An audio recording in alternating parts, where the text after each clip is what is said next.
Hey guys, welcome to otakusandgeeks.com. Justin here, and today we are kicking off our winter anime season reviews.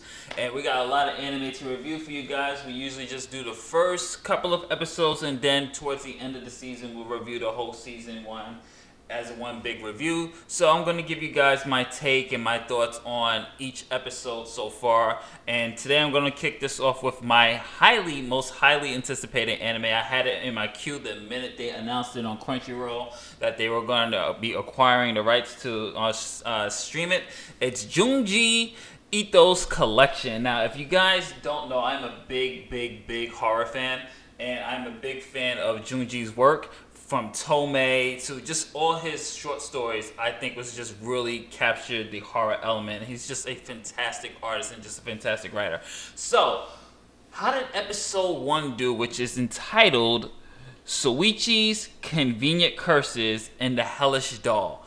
Okay, so in episode 1, first, before I talk about the story, let me say one thing first about the animation. I'm going to do things a little bit differently first. The animation in the show is absolutely on point and kind of just scary accurate how they really captured the artwork of Junji. The way they have the use of the colors, the way they have the facial expressions, the use of the background, the textures, the way they still keep some of the pencil drawing lines in the characters' faces. I think it's just absolutely amazing what they've done with this work. Now comes to the point where we're actually translating the story. Now, the problem with when you're adapting a short story is that, especially when it comes to TV, you're leaving, or some short stories, I should say, do not have enough meat on their bones. And what I mean by that is that, at least in episode 1, it doesn't have enough characterization. It's not a very good episode. And honestly, I think that the Soichi's Convenient Curses is probably one of Junji's weakest stories. It's basically about this kid who gets pleasure out of making people's lives miserable. He really does. Like, he's putting curses on people. He has this doll. He's just this narcissist that thinks that, oh my god, like when you're first introduced to him, he has this narcissistic view that, oh, the girls like him, everybody wants to be him, everybody wants to be his friend and everything else. He's not a likable character or relatable at all, and you really hope that he gets his upcomings throughout the whole episode. My problem with the translation with this one, especially with episode 1, is that the pacing is just not. It's just not an interesting story, and the pacing just really drags.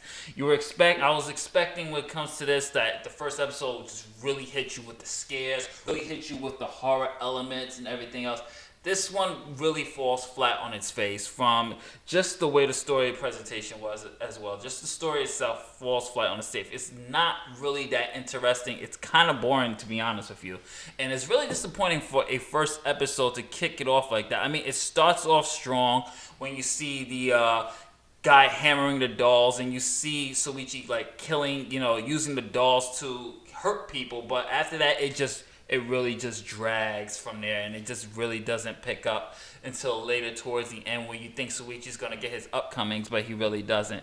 So overall, I would say the first episode was a real disappointment, just mainly because the story wasn't really that interesting. I didn't find any redeeming qualities in the characters. I will say a big plus for it, though, is the animation. The animation is straight from the manga, and even some of the dialogue is straight from the manga. From word, from panel to panel, they do a great job of capturing the shots of each panel to really give you that emulation, okay, just transferring it to animation form. The problem is the story that they chose is just very weak, and it's one of Junji's weakest stories. I didn't really find the character relatable. I didn't find the character interesting. I felt nothing for Soichi's character, and I just found him kind of bland and kind of boring. It was a very disappointing start, I should say, to the series. So, we use a quick rating. We say, watch it now, put it in your queue, or skip it.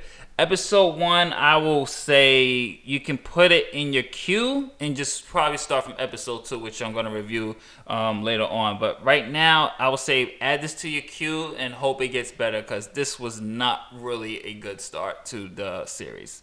This is Justin from otakusandgeeks.com saying later days. Catch you on the next one.